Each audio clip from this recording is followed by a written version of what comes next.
Yep. Hi everybody, this is Mom and Grandmom. I'm wearing my neat shirt that I got at Ollie's. It's got Snoopy. Anyway, I thought it would be neat for me to do something I saw that Charles Jenkins did. He read "Twas the Night Before Christmas" to his grandchildren, and I said, that's really neat. That would be neat for me to do. Now, he wrote it, but I have to read it, so I'm going to do it now. 'Twas the night before Christmas, when all through the house not a creature was stirring, not even a mouse. The stockings were hung by the chimney with care, in hopes that St. Nicholas soon will be there. The children were nestled all snug in their beds, while visions of sugar plums danced in their heads. Mamma in her kerchief, and I in my cap, had just settled down for a long winter's nap. When out on the lawn there arose such a clatter, I sprang from my bed to see what was the matter.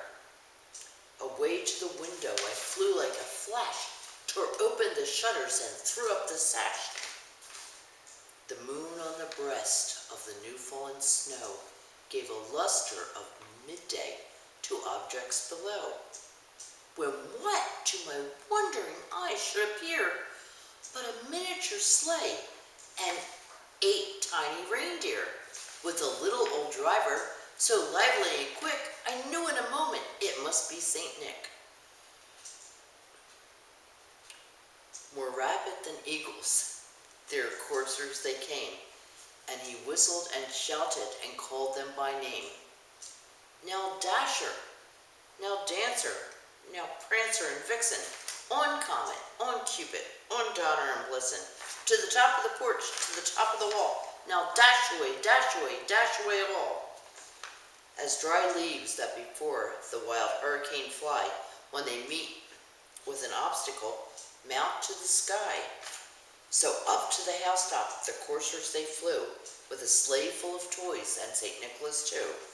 And then, in a twinkling, I heard on the roof the prancing and pawing of each little hoof.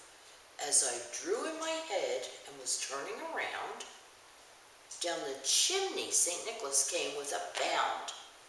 He was dressed all in fur, from his head to his foot, and his clothes were all tarnished with ashes and soot.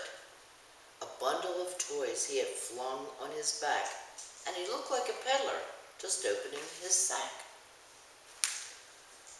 His eyes, how they twinkled, his dimples, how merry. His cheeks were like roses, his nose like a cherry. His droll little mouth was drawn up like a bow, and the beard on his chin was as white as the snow.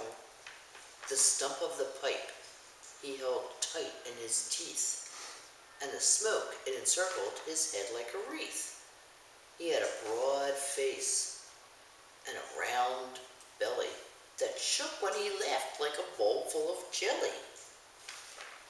He was chubby and plump, a right jolly old elf, and I laughed when I saw him, in spite of myself. A wink of his eye and a twist of his head soon gave me to know I had nothing to dread. He spoke not a word, but went straight to his work, and filled all the stockings, then turned with a jerk, and laying a finger aside of his nose, and giving a nod, up the chimney he rose. He sprang to his sleigh, to his team gave a whistle, and away they all flew, like the down of a thistle. But I heard him exclaim, as they drove out of sight, Merry Christmas to all, and to all a good night. Merry Christmas, everybody. What do you think?